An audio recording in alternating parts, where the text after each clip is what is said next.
Kembali ya teman-teman. Baik, jadi pada siang hari ini teman-teman saya akan menjelaskan terkait uh, kita mencari informasi mengenai salah satu polimer yang sering digunakan dalam pembuatan sediaan farmasi, yaitu yang di sini saya jadikan contoh adalah karboksimetil selulosa sodium. Jadi bahan ini sering juga disebut dengan singkatan CMCNA.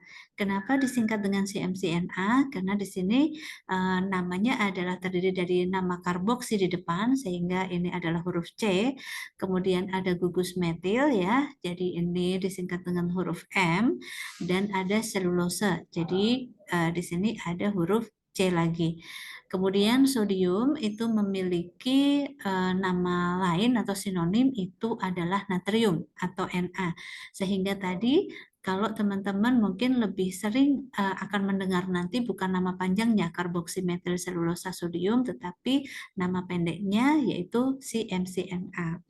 Nah, di sini saya mengambil salah satu referensi dari buku yang sering digunakan untuk mencari informasi terkait dengan eksipien sediaan farmasi, yaitu Handbook of Pharmaceutical Excipient ya.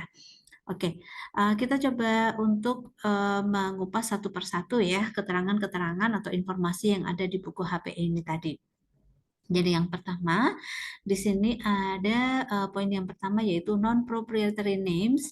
Jadi di sini seperti nama yang dicantumkan pada buku-buku farmakope gitu. Jadi misalnya BP. BP di sini adalah British Pharmacope. Jadi di dalam farmakope Inggris ya atau farmakope British ya, itu dia mencantumkan nama bahan ini bukan karboksimetil selulosa sodium, tetapi dia mencantumkan nama adalah carmelosodium gitu.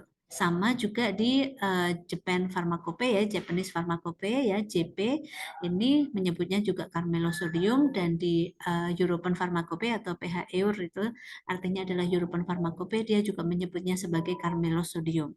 Sedangkan di USP atau Pharmacope Amerika Serikat ya, USP itu kepanjangan dari United States Pharmacope, menyebutnya adalah karboksimetil selulose sodium gitu. Jadi nama-nama di dalam poin yang pertama ini adalah penyebutan atau penamaan yang dicantumkan di buku farmakope. Next, saya lanjut ke poin yang kedua, sinonim. Sinonim ini artinya apa sih? Jadi sinonim di sini itu memberikan informasi nama-nama merek atau nama-nama brand dari produk yang sebenarnya nama generiknya itu adalah karboksimetil selulosa sodium tadi. Jadi kalau misalnya kita membeli bahan baku karboksimetil selulosa sodium itu di market atau di pasaran, itu kita bisa membeli merek Aquacel misalnya, Aqualon CMC, Aquasorb, Blanos, Carbos-D, dan sebagainya. Ya, jadi karboksimetil selulosodium ini tersedia di pasaran dalam berbagai macam merek. Nah, merek-mereknya itu bisa teman-teman lihat di poin yang kedua. Kemudian yang poin yang ketiga itu nama kimia dan CAS registry number ya teman-teman. Jadi di sini tidak terlalu saya bahas. Kemudian di poin yang keempat, empirical formula and molecular weight ya. Jadi ini rumus empiris dan bobot molekulnya. Jadi kalau di USP 32 itu menjelaskan karboksimetil selulosa sodium itu adalah garam sodium dari ini polycarboxymethyl ether of cellulose. Jadi di sini ada nama-nama poli ya teman-teman. Artinya di sini berarti poli itu kemarin kita belajar ya, karena polimer itu terdiri dari monomer, maka di sini polycarboxymethyl ether. Jadi monomernya itu adalah karboksimetil ether yang diperoleh dari selulosa. Gitu. Kemudian di sini poin yang kelima ada struktur formulanya ya teman-teman. Jadi kalau ini digambarkan dalam struktur formula itu seperti tampak dalam poin nomor 5. Kemudian selanjutnya Di sini kebetulan ada dua gambar yang ditampilkan, yaitu gambar yang diberi judul SEM 1 dan gambar yang diberi judul SEM 2. Jadi di sini SEM itu adalah seperti suatu teknik untuk melihat ukuran partikel yang kecil ya, jadi seperti mikroskop, tetapi kalau SEM itu dia menggunakan scanning elektromikroskopi gitu ya. Jadi memang biasanya digunakan untuk melihat dengan ukuran yang kecil gitu, dan dia bisa menghasilkan suatu gambar yang baik atau tampak jelas gitu. Nah, kemudian apa bedanya yang ditampilkan dalam SEM 1 dan SEM 2? Jadi ini sebenarnya gambar dari sama-sama di sini kalau eksipien ya. Eksipien itu adalah istilah yang digunakan untuk kita menjelaskan bahwa ini adalah sering digunakan sebagai bahan tambahan dalam formulasi sediaan obat gitu ya. Jadi sering kita sebut dengan eksipien. Kemudian di sini karboksimetil selulosodium, manufakturernya adalah Buckeye Cellulose Corporation gitu. Jadi di sini SEM yang pertama itu menggambarkan gambaran karboksimetil selulosa yang diproduksi oleh Buckeye Cellulose Corporation. Sedangkan SEM yang kedua itu memberikan gambaran karboksimetil selulosodium yang diproduksi oleh Aslan Aqualon dari perusahaan Aslan Aqualon ini tadi gitu. Jadi di sini menggambarkan gambaran mikroskopik dari dua produsen yang berbeda, walaupun ini sebenarnya sama-sama karboksimetil selulosodium. Gitu. Kemudian yang keenam, jadi 6 di sini functional kategori. Jadi di sini memberikan informasi karboksimetil selulosodium ini dapat digunakan untuk atau berfungsi sebagai apa saja gitu dalam bahan tambahan formula pembuatan obat. Jadi yang pertama coating agent, jadi adalah bahan atau agen penyalut. Stabilizing agent, agen untuk penstabil. Suspending agent, jadi bahan untuk membuat sediaan suspensi gitu ya, mensuspendingkan sesuatu begitu, atau dalam hal ini zat aktif obat. Tablet and kapsul disintegran, jadi di sini sebagai bahan penghancur baik pada pembuatan formulasi tablet maupun kapsul. Kemudian tablet binder, yaitu bahan pengikat dalam formulasi pembuatan tablet. Kemudian ada viscosity increasing agent. Jadi bahan yang berfungsi untuk meningkatkan kekentalan atau meningkatkan viskositas dari sediaan cair ataupun semi padat. Kemudian ada water absorbing agent, yaitu agen untuk menyerap air ya gitu di dalam sebuah formulasi seperti itu. Jadi ini satu bahan dia dapat dipergunakan dalam berbagai macam formulasi sediaan obat ya, mulai dari tadi kalau coating agent atau agen penyalut ini dalam pembuatan sediaan tablet misalnya, kemudian kalau suspending agent dalam pembuatan sediaan cair berbentuk suspensi, kemudian kalau ada tablet and kapsul disintegran, binder ya, ini bahan penghancur, bahan pengikat dalam pembuatan sediaan padat, contohnya adalah tablet. Kemudian kalau sebagai peningkat viskositas itu bisa dalam sediaan cair oral, misalnya sirup, atau juga dalam sediaan semi padat, misalnya dalam bentuk sediaan gel gitu. Jadi karena teman-teman masih di semester awal ya, jadi mungkin di sini kita belajar dulu mengenali beberapa polimer yang biasa digunakan dalam sediaan farmasi. Gitu. Kemudian yang ketujuh di sini application in pharmaceutical formulation or technology. Jadi di sini memberikan gambaran aplikasi-aplikasi dalam teknologi pembuatan atau formulasi sediaan obat. Contoh di sini menjelaskan carboxymethyl cellulosodium is widely used in oral and topical pharmaceutical formulation. Artinya di sini memberikan informasi bahwa si MCNA itu secara umum dapat digunakan dalam pembuatan sediaan oral itu yang digunakan melalui mulut ya, atau topikal yang digunakan melalui permukaan kulit begitu ya, tidak melewati saluran pencernaan gitu. Kemudian primarily for its viscosity increasing properties gitu. Jadi secara umum fungsi utama yang sering diambil dari CMCNA itu adalah sifatnya atau fungsinya dia yang bisa meningkatkan viskositas atau meningkatkan kekentalan gitu.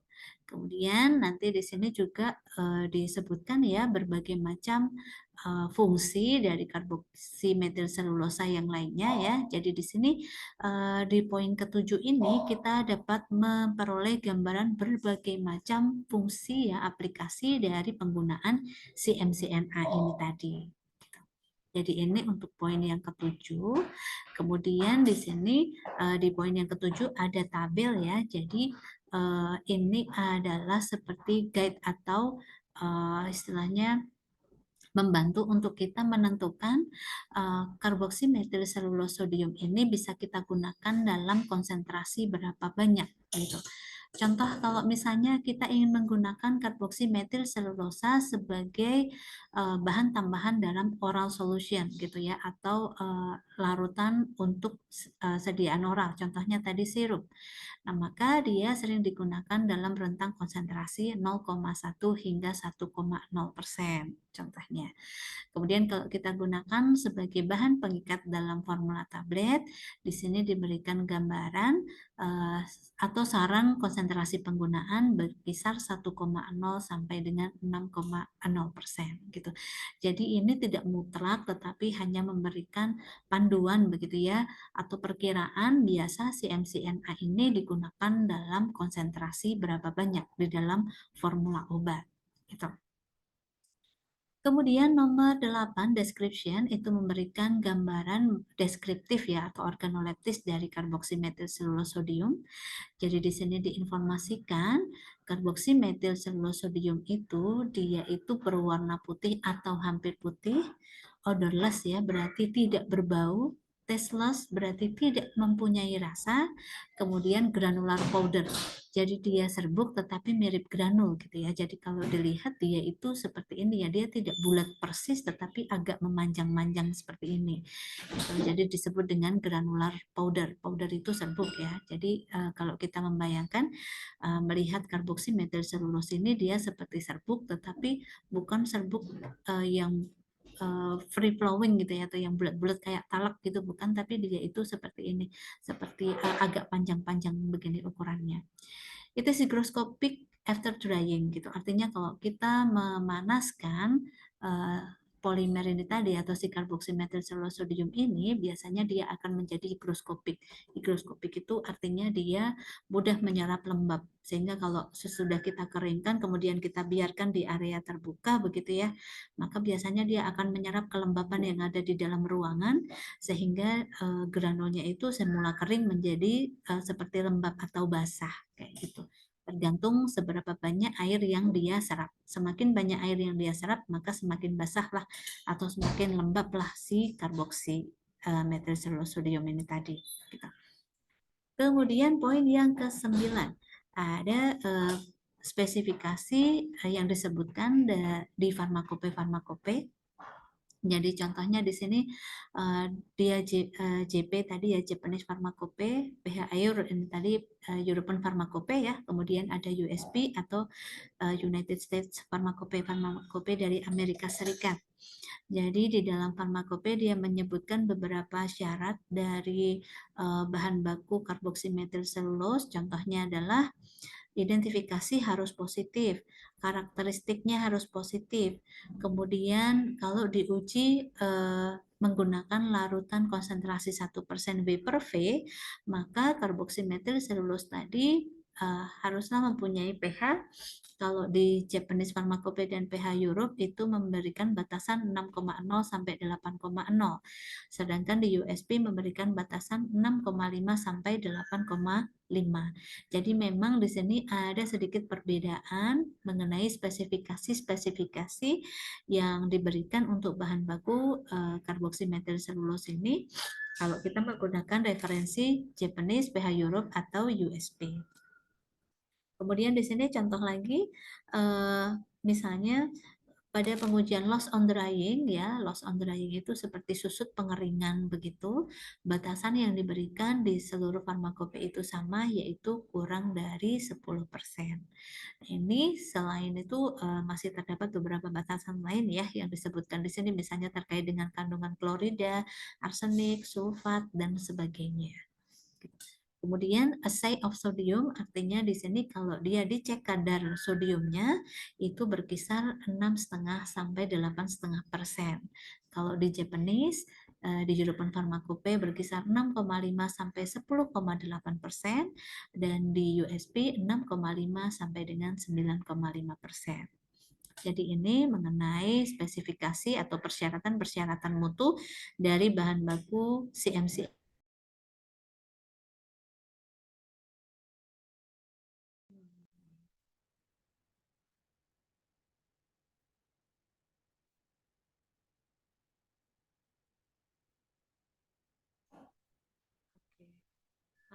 Maaf ya teman-teman, tadi sempat terputus kembali. Sekarang saya lanjutkan di poin yang ke-10 ya, yaitu poin ke-10 ini typical properties ya, atau sifat-sifat gitu ya dari si karboksi metilselulosa. Jadi misalnya di sini ada terkait dengan density, itu adalah seperti bobot jenis gitu ya, bobot jenis pada saat dia bulk maupun tap. Kalau bulk itu dia tidak diketapkan, sedangkan kalau tap itu dia ditapkan ya, atau dimampatkan seperti itu. Kemudian ada konstanta disosiasi, melting point itu titik leburnya. Nah di sini misalnya ada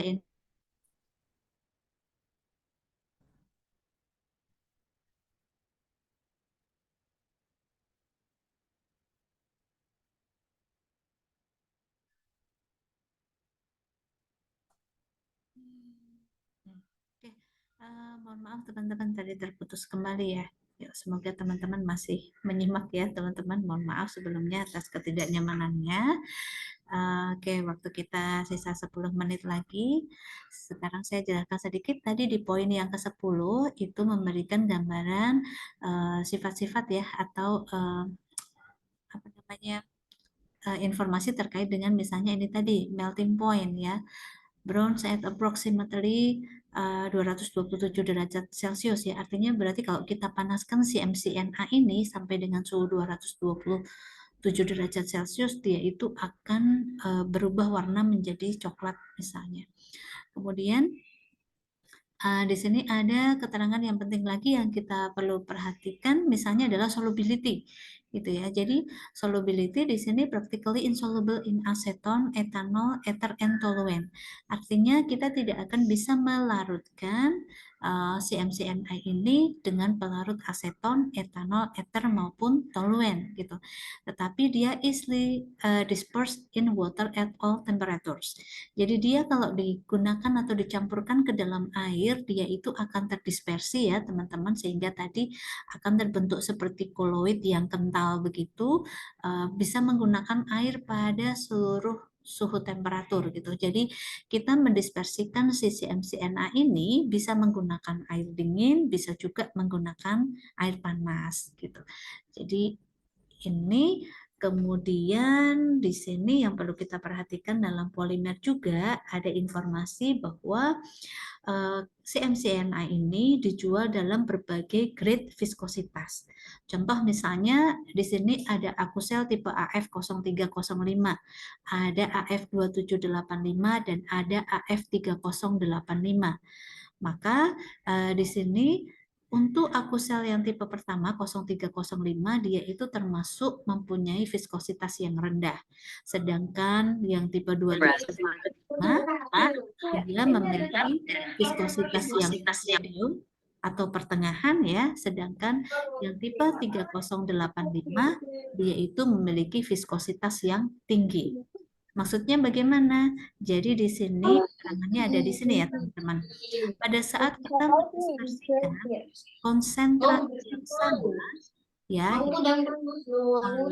CNA ini kita buat dalam konsentrasi yang sama yaitu 1%. Artinya kita bikin larutannya sebanyak 100 ml. maka kita menimbang bahan CMCN-nya atau selnya itu adalah sebanyak 1 gram. Mohon maaf, yang mic-nya terbuka, mungkin bisa ditutup dulu. Oke, baik, sudah, terima kasih. Nah, ini saya lanjutkan. Jadi di sini yang dimaksud dengan low viscosity, medium viscosity, dan high viscosity adalah kita membuat suatu larutan dengan konsentrasi yang sama, ya, yaitu 1%. Tadi 1% itu V per V itu artinya dalam 100 ml larutan atau campuran dengan air itu kita menambahkan sebanyak 1 gram. Jadi kalau misalnya kita ingin mencoba membuat 100 ml, maka kita tambahkan CMCNA-nya ini sebanyak 1 gram gitu ya. Kemudian kita dispersikan dan kalau kemudian kita uji viskositasnya, maka nanti dia akan menghasilkan viskositas yang berbeda gitu. Jadi kalau kita menggunakan tipe yang 0305, nanti kekentalannya hanya berkisar 10 sampai 15 mPa saja. Tapi kalau kita gunakan 2785, nanti viskositasnya jauh meningkat. 1.500 hingga 2.500. Sedangkan kalau kita gunakan yang tipe 3085, nanti viskositasnya menghasilkan nilai kisaran 8.000 hingga 12.000 mPa. Ya, jadi di sini kalau kita ingin menggunakan polimer yang dia menyediakan beberapa grade seperti ini, harus kita perhatikan kita ingin atau membutuhkan grade yang mana. Karena terkadang tadi tersedia sama-sama nama akuselnya tipenya AF, tetapi kemudian nomornya di sini berbeda ya, sehingga tadi pada saat kita melarutkan dalam konsentrasi yang sama, ternyata kekentalan yang kita peroleh itu berbeda-beda. Kemudian yang di sini yang perlu diperhatikan lagi adalah ini viskositas dari sodium karboksimetil selulose itu stabil pada pH kisaran 4 sampai 10. Dia akan mencapai viskositas yang optimum pada pH yang netral gitu. Kemudian ada catatan lagi di sini, misalnya di stability and storage condition ya, teman-teman. Di alinea yang kedua, aqueous solution are stable at pH 2 until 10. Ya, jadi kalau kita menggunakan CMCNA ini pada pH 2 sampai 10, dia relatif stabil. Tetapi kalau kemudian kita membuatnya dalam larutan pH kurang dari 2, maka akan terjadi presipitasi atau seperti pengendapan gitu. Kemudian kalau pH-nya di atas 10, dia tidak terjadi presipitasi, tetapi resikonya adalah viscosity decreases rapidly. Artinya berarti viskositasnya itu akan menurun dengan sangat cepat gitu. Jadi kalau kita ingin menggunakan CMCNA ini sebagai suatu bahan yang bisa menambah kekentalan sediaan kita, misalnya itu harus kita perhatikan pH-nya supaya berada di rentang kisaran 2 hingga 10. Karena tadi ada tadi ya, kalau di bawah 2 nanti terjadi presipitasi atau seperti pengendapan, sedangkan kalau di atas 10 dia itu viskositasnya akan sangat jauh menurun gitu. Kemudian di sini juga ada informasi yang penting. CMCNA may be sterilized ya, dapat disterilisasi dengan mempertahankan suhu pada kisaran 160 derajat Celcius selama 1 jam. Jadi dia termasuk suatu substansi bahan yang sebenarnya itu tahan terhadap suhu tinggi kurang lebih sampai dengan suhu 160 derajat dan kita paparkan panas selama kurang lebih 1 jam. Gitu. Jadi ini dan terakhir mungkin teman-teman yang saya jelaskan adalah terkait dengan incompatibilitasnya. Jadi kalau kita ingin menggunakan CMCNA ini sebagai bahan tambahan, kita juga harus memperhatikan dia itu incompatible atau tidak cocok dengan bahan apa saja.